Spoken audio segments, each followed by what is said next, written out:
माझी जन्मठेप उत्तरार्ध प्रकरण दुसरे अंदमानात शुद्धी. आम्ही सन 1911 या वर्षी अंदमानात पाय ठेवला. त्यानंतर थोड्याच महिन्यात आम्हास असे आढळून आले की काही हिंदू बंदिवान अंदमानात आल्यानंतर मुसलमान झाले असून आपली नावेही त्यांनी बदलली आहेत. आम्ही एक कसे घडते म्हणून शोध करू लागलो तो तेथील हिंदूंपैकी कोणासही त्याविषयी काहीच महत्त्व वाटत नसून ती एक इतकी परिचयाची घटना आहे की तिच्या चौकशी ती काय करायची असे त्यांचे मत असल्याचे माझ्या प्रत्ययास आले. अंदमानात वास्तविकपणे पाहता इंग्रजी अधिकाऱ्यांनी कर्तुम समर्थ अशी सत्ता असल्याने तेथे त्यांच्या हातात निराधार आणि अनाथ होऊन पडलेल्या हिंदू बंदिवानास ख्रिस्ती करवले जाण्याचा अधिक संभव होता. 1857 पर्यंत कार्यालयातूनच नव्हे तर सेनानिविष्ठातूनही ख्रिस्ती धर्म फैलावण्यास अधिकाऱ्यांकडून अनेक सवलती देण्यात येत. परंतु 57च्या त्या क्रांतियुद्धाची प्रचंड ठोकर लागल्यापासून एकंदरीत सरकारी अधिकारी धर्मप्रसाराच्या भानगडीत फारसे पडेनासे झाले. यद्यपि अजूनही अपराधांच्या जाती म्हणून त्यावर ठसा मारण्यात आला अशा काही जातींचा ज्या वसाहती केलेल्या असतात त्यावर मिशनऱ्यांचे बरेच वर्चस्व प्रत्यक्षपणे गाजत असते. तथापि माझ्या स्वतःच्या अनुभवावरून मी असे निश्चयाने म्हणू शकतो की कारासंस्थेचा उपयोग हिंदूंना बाटवण्याच्या कामाकडे करून घेतला जात नाही. कुठे ख्रिस्ती प्रचारक प्रार्थनेस येतो, पण त्याचे प्रार्थनेस जाण्यास कोणावरही म्हणण्यासारखी सक्ती कधीही करण्यात येत नाही.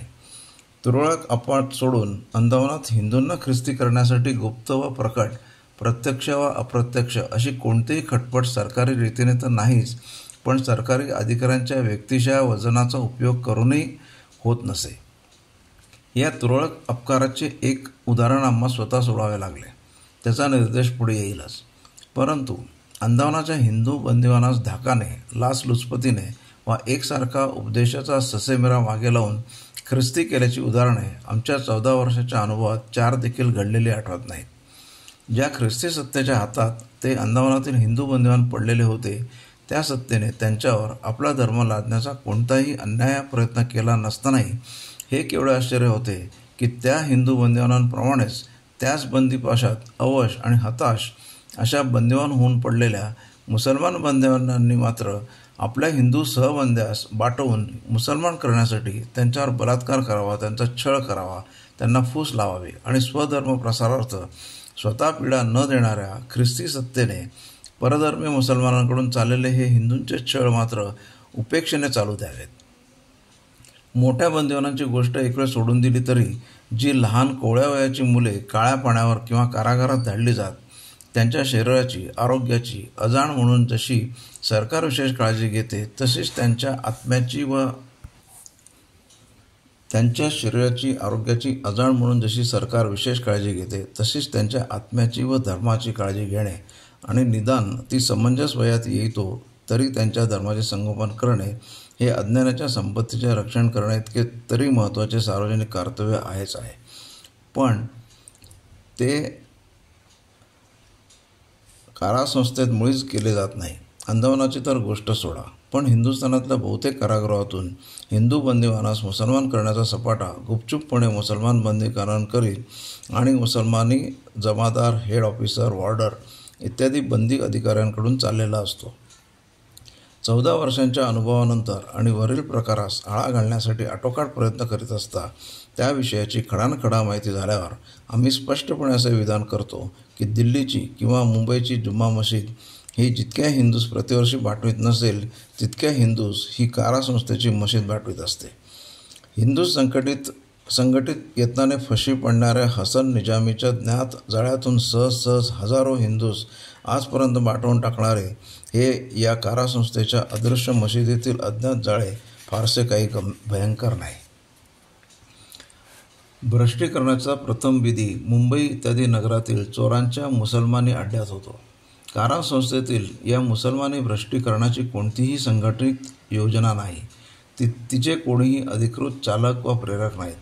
प्रत्येक मुसलमानास लहानपणापासूनच हे शिक्षण मिळते की तू एक अर्धा जो जसा गवसेल तसा काफर मुसलमान करीत राहिलास की या लोकी तुझी मान्यता वाढून परलोकी तुझ्या मोठ्या पापांची क्षमा होईल आणि तुला स्वर्गीय अप्सरादी भोग मिळतील. असल्या शिक्षणाने या कारासंस्थेतील मुसलमानी भ्रष्टीकरणाला मूळ प्रेरणा मिळते. तिला पहिले व्यक्त स्वरूप मुंबई, कलकत्ता, दिल्ली, लाहोर, मद्रास इत्यादी मोठ्या मोठ्या नगरात ज्या मुसलमानी चोर दरोडेखोरांच्या टोळ्या वावरतात त्यांच्या अड्ड्यातून मिळते. कारण चोरी, दरोडे इत्यादी पापे करणाऱ्या आणि शिक्षा खाल्लेल्या मुसलमानी बंदिवानात राहून त्यांच्या मनोवृत्तीचा ज्यांना पत्ता लागला आहे ते ही गोष्ट तात्काळ मान्य करतील की हिंदूंच्या घरी केलेली चोरी किंवा हिंदू गावांवर वा व्यापारांवर घातलेला दरोडा हे त्या मुसलमानी अड्ड्यात क्षम्य मानले जाते. इतकेच नव्हे तर भूषणावही गणले जाते. आम्ही असे मौलवी पाहिले आहेत की जे अशा मुसलमानी अपराध्यास निरपराधी समजतात. अशा मनोवृत्तीचे या धंद्यात पडलेले ते आताताई लोक आपल्या धर्माच्या मद्यपान निषेध, प्रार्थना, दान इत्यादी बहुतेक आज्ञा पायाखाली तुळवीत असतातच. हिंदूंची चोरी केली म्हणजे ते मुसलमानांची करीत नाहीत असेही नाही. त्यांच्या आपसातील वैमनस्यात हजारो हत्या घडतच असतात. पण या सर्व पापांचे प्रायश्चित्य वर दिलेला जो एक सोपा धर्मविधी त्यास लहानपणापासून पडवलेला असतो की तू काफरास मुसलमान करीत जा, तो त्यास अशा स्थितीत फार सोयीस्कर रीतीने करता येतो. नव्हे तो विधी करणे त्यांच्या या चोरी, दरोडे, ठगी इत्यादी लौकिक धंद्यासही अगदी आवश्यक असते. कारण मुंबईसारख्या नगरातील चोरांच्या अड्ड्यातील माहिती असलेल्यांना ठाऊक आहे की त्यांचे एक एक महंत असतात. ते अत्यंत सभ्य आणि माननीय असा धंदा करीत पातीने दुकान चालवित असतात. त्यांच्या हाताखाली नवशिकी पोरे नेहमी राबत असतात. ही पोरे त्यांच्या शिकवणीवरून खिसे कातरण्याच्या पहिल्या इयत्तेतून खिडकी फोडण्याच्या दुसऱ्या इयत्तेत, तिजोरी फोडण्याच्या तिसऱ्या इयत्तेत, सुरा दाखवून उघड वाट मारण्याच्या चौथ्या इयत्तेत आणि शेवटी दरोड्यांच्या टोळीत समाविष्ट होण्याच्या 5व्या इयत्तेत बढती पावत जातात. तुरुंगात गेली तर ही पोरे जातात. महंत सहसा हलत नाहीत, फसत नाहीत. अशा या विद्यापीठात नवीन मुलांचा भरणा एक वेळ होत राहायला पाहिजे हे उघड आहे. हे चोरांचे अड्डे हिंदूंचे असले तर त्यात अनाथ भणंग हिंदू पोरे जशी सापडतात तशी मुसलमान पोरेही थोडीशी सापडतात. परंतु हिंदूंचा धर्मच त्यास सांगतो की तू मुसलमानाबरोबर जेवू नको, खाऊ नको आणि मुसलमानाचे हिंदू करणे ही तर कल्पना त्यास ग्रहण करवत नाही. म्हणून हिंदू महंतांच्या अड्ड्यात मुसलमानी मुले गवसली तरी ती चोर होतील, पाजी होतील, तुरुंगात जातील, पण मुसलमानी धर्मापासून च्युत होण्याचे त्यांचे भय नसते. उलट त्यांच्याबरोबर एखाद्या वेळेस खाणे पिणे निरुपराय म्हणून का होईना पण घडल्यास हिंदू महंतच मुसलमान म्हणून हिंदूतच पतित व्हायचे. पण मुसलमानी महंतांच्या अड्ड्यात जी अनाथ, भणंग, उनाड अशी हिंदू मुले सापडतात त्यांची स्थिती मात्र वरील प्रकारच्या अगदी उलट होते. त्यांना चोऱ्या शिकवाव्या लागतात, पापे करवावी लागतात, कारागृहात पडावे लागतेच, पण वर आपल्या हिंदू धर्मापासून च्युतही व्हावे लागते. कारण चोऱ्यामाऱ्या करताना प्रसंग पडेल त्यांच्याशी खाणे, वेळी शेंडी कापणे, वेळी दाढी राखणे इत्यादी सर्व प्रकार करावे लागणारच. परंतु अशा रीतीने त्या हिंदू मुलास एक दोनदा अभक्ष भक्षण करून किंवा त्यांच्या भाकरीच्या तुकड्यात शिवून किंवा मुसलमानी नाव देऊन पोलिसास नीट फसवण्यासाठी चटकन शेंडी कापून आणि सुद्धा करून टाकावी लागली की त्या प्रत्येक कृतीने तो हिंदू मुलगा आपण होऊनच आता आपण मुसलमान झालो असे समजू लागतो. त्याच्या घरात त्याला शिक्षणच असे मिळालेले असते की विटाळलेल्या भाकरीच्या तुकड्यात किंवा मुसलमानाच्या जेवताना लागलेल्या बोटाच्या स्पर्शात तुझा सरा हिंदू धर्म राखण्याचे सामर्थ्य आहे. अशा प्रकारे शेकडो हिंदू मुले आणि तरुण कोणासही न कळता मुंबईसारख्या मोठमोठ्या नगरातील चोर दरोडेखोरांच्या अड्ड्यातून गुप्तपणे मुसलमान होत चालले आहेत. त्यांच्या त्या मुसलमानाशी खाल्ल्या प्याल्ल्याची बातमी लागताच त्यांच्या जाती त्यास घेईनाशा होतात आणि मौलवी महंत त्यास अरे तू मुसलमान झालायस, आता केवळ निवास पळ सुनता कर की तुला ती फलाणी मुसलमानाची पोर देऊन टाकून तुझे लग्न ठोठावून टाकू असे म्हणून सांगतात. त्या महंतच्या अड्ड्यांवर जशी उचली मुले तशा उचल्या बाजारी मुली नोंदलेल्या आणि सवाकलेल्या असतात. अशा पायऱ्यांनी हिंदूंची मुले मुसलमानी चोरांच्या अड्ड्यात पाऊल टाकताच आपल्या हिंदू धर्मासच हरकून बसतात. ही गोष्ट त्या मुसलमानी अड्ड्यातील महंतास नव्हे तर मुले जाळ्यात पकडण्यासाठी त्यांनी नेमलेल्या जुन्या सोद्या मुसलमान मुलासही माहिती असतं आणि ते या हिंदू मुलास या प्रकारे वाटवण्याचा हेतुपूर्वक प्रयत्न झटून करतात. कारण वर सांगितल्याप्रमाणे त्यांच्या पापकर्मास या हिंदू मुलांकडून सहाय्याचे सहाय्य पोचून उलट त्या पापासाठी मिळणाऱ्या पारलौकिक शिक्षेपासून सुटका मिळते. इतकेच नव्हे तर एक काफर मुसलमान केल्याच्या पुण्यासाठी काहीतरी पारितोषिकही मिळेल म्हणून त्यांची निष्ठा असते. नगरातील चोरांच्या अड्ड्यातून जे वाचतात ते बंदीगृहात मुसलमानी भ्रष्टीकरणास बळी पडतात. कारागृहातून आढळलेल्या बाटलेल्या हिंदूत वर वर्णिलेल्या आकाराने बाटलेले काही लोक असतात, परंतु काही बंदीगृहात येण्यापूर्वीच बाटलेले असतात. लहान गावातून चोऱ्या केलेले, उत्क्षोभात हत्या करण्याच्या अपराधाने शिक्षा झालेले किंवा जे मुसलमान चोरांच्या अड्ड्यात न सापडता हिंदूंच्या चोराड्यात सापडले होते अथवा इतर अपराधासाठी शेतीवितीच्या मारामाऱ्यात दंडिले गेले असे कित्येक हिंदू बंदीगृहात पाठवले जातात. त्यातही 25 वर्षाच्या आतील तरुण आणि किशोर वयस्क मुलेच अधिक पाठक. मुंबईच्या अड्ड्यातील मागे निर्देशिलेल्या महंतांपैकी जे काही मुसलमान महंत अखेर दंडविधानाच्या म्हणजे क्रिमिनल लॉच्या कात्रीत गवसून तुरुंगात आलेले असतात, ते अशा नवीन हिंदू मुलांवर बंदीगृहातही डोळा ठेवतात.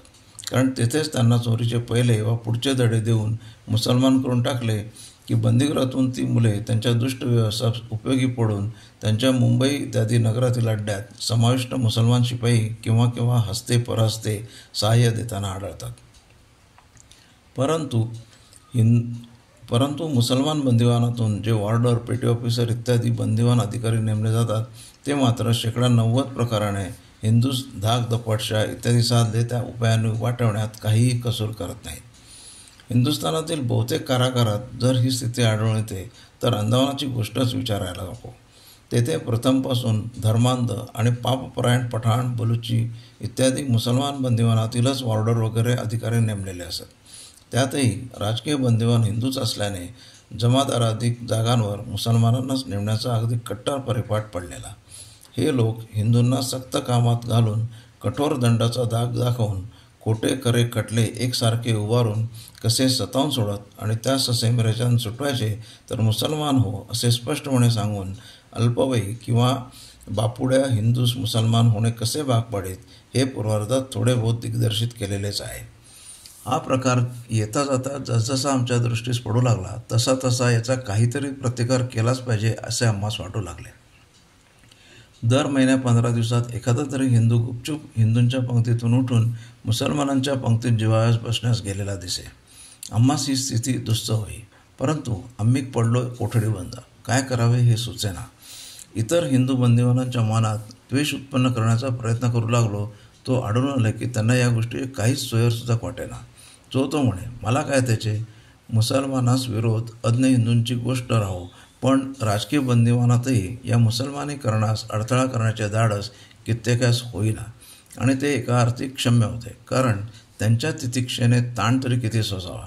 देशात अश्रांत श्रम करून ते भयंकर दंड भोगीत कारागारात गितपट पडलेले, त्यांना आता कारागारातही सर्वांशी झुंज खेळत आणखी कष्टमय स्थितीत पडण्याइतकी दैहिक शक्ती तरी मनुष्यास हवी ना, ज्यांचा भार ते सहन करत होते.